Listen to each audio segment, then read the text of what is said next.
মোহিনী একাদশী। কুর্মপুরাণে বৈশাখ শুক্লপক্ষের মোহিনী একাদশীর ব্রত মাহাত্ম্য বর্ণনা করা হয়েছে। মহারাজ যুধিষ্ঠির বললেন, হে জনার্দন, বৈশাখ শুক্লপক্ষিয়া একাদশীর কি নাম, কি ফল, কি বিধি, এইসব কথা আমার নিকট বর্ণনা করুন। উত্তরে ভগবান শ্রীকৃষ্ণ বললেন, হে ধর্মপুত্র, আপনি আমাকে যে প্রশ্ন করেছেন, পূর্বে শ্রী রামচন্দ্র বশিষ্ঠের কাছে এই একই প্রশ্ন করেছিলেন। তিনি জিজ্ঞাসা করেছিলেন, হে মুনিবর, আমি জনকনন্দিনী সীতার বিরহজনিত কারণে বহু দুঃখ পাচ্ছি। তাই একটি উত্তম ব্রতের কথা আমাকে বলুন, যার দ্বারা সর্বপাপ ক্ষয় ও সর্বদুঃখ বিনষ্ট হয়। এই কথা শুনে বশিষ্ঠদেব বললেন, হে রামচন্দ্র, তুমি উত্তম প্রশ্ন করেছ। যদিও তোমার নাম গ্রহণেই মানুষ পবিত্র হয়ে থাকে, তবুও লোকের মঙ্গলের জন্য তোমার কাছে সর্বশ্রেষ্ঠ ও পরম পবিত্র একটি ব্রতের কথা বলছি। বৈশাখ মাসের শুক্লপক্ষিয়া একাদশী মোহিনী নামে প্রসিদ্ধা। এই ব্রত প্রভাবে মানুষের সকল পাপ, দুঃখ ও মোহজাল অচিরেই বিনষ্ট হয়। তাই মানুষের উচিত সকল পাপ ক্ষয়কারী ও সর্বদুঃখ বিনাশী এই একাদশী ব্রত পালন করা। একাগ্রচিত্রে তার মহিমা তুমি শ্রবণ করো। এই কথা শ্রবণ মাত্রেই সমস্ত পাপ বিনষ্ট হয়। পবিত্র সরস্বতী নদীর তীরে ভদ্রাবতী নামে এক সুশোভনা নগরী ছিল। চন্দ্রবংশজাত ধৃতিমান নামে এক রাজা সেখানে রাজত্ব করতেন। সেই নগরীতেই ধনপাল নামে এক বৈশ্য বাস করতেন। তিনি ছিলেন পূর্ণকর্মা ও সমৃদ্ধশালী ব্যক্তি। তিনি নলকূপ, জলাশয়, উদ্যান, মঠ ও গৃহ ইত্যাদি নির্মাণ করে দিতেন। তিনি ছিলেন বিষ্ণু ভক্তিপরায়ণ ও শান্ত প্রকৃতির মানুষ। সুমনা, দ্যুতিমান, মেধাবী, সুকৃতি ও ধৃষ্টবুদ্ধি নামে তার 5 জন পুত্র ছিল। পঞ্চম পুত্র ধৃষ্টবুদ্ধি ছিল অতি দুরাচারী। সে সর্বদা পাপ কার্যে লিপ্ত থাকত। পরশ্রী সঙ্গী, বেশ্যাসক্ত, লম্পট ও দ্রুতকিয়া প্রভৃতি পাপে সে অত্যন্ত আসক্ত ছিল।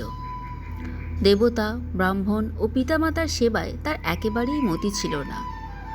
সে অন্যায় কার্যে রত, দুষ্ট স্বভাব ও পিতৃধন ক্ষয়কারক ছিল।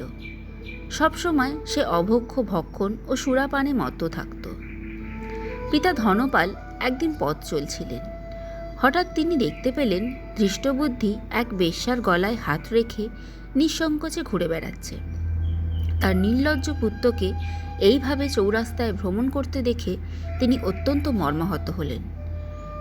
এই কুস্বভাব দর্শনে ক্রুদ্ধ হয়ে তিনি তাকে গৃহ থেকে বার করে দিলেন। তার আত্মীয় স্বজনও তাকে পরিত্যাগ করল। সে তখন নিজের অলঙ্কারাদি বিক্রি করে জীবন অতিবাহিত করত। কিছুদিন এইভাবে চলার পর অর্থাভাব দেখা দিল। ধনহীন দেখে সেই বেশ্যাগণও তাকে পরিত্যাগ করল। অন্য বস্ত্রহীন ধৃষ্টবুদ্ধি ক্ষুধা তৃষ্ণায় অত্যন্ত কাতর হয়ে পড়ল। অবশেষে নিজের গ্রামে সে চুরি করতে শুরু করল। একদিন রাজপ্রহরী তাকে বন্দি করল, কিন্তু পিতার সম্মানার্থে তাকে মুক্ত করে দিল। এভাবে বার কয়েক সে ধরা পড়ল ও ছাড়া পেল, কিন্তু তবুও সে চুরি করা বন্ধ করল না। তখন রাজা তাকে কারাগারে বন্ধ করে রাখলেন। বিচারে সে কশাঘাত দণ্ডভোগ করল। কারাভোগের পর অনন্য উপায় ধৃষ্টবুদ্ধি বনে প্রবেশ করল। সেখানে সে পশু পাখি বধ করে, তাদের মাংস ভক্ষণ করে অতি দুঃখে পাপময় জীবনযাপন করতে লাগল। দুষ্কর্মের ফলে কেউ কখনো সুখী হতে পারে না। তাই সেই ধৃষ্টবুদ্ধি দিবারাত্রি দুঃখ শোকে জর্জরিত হল।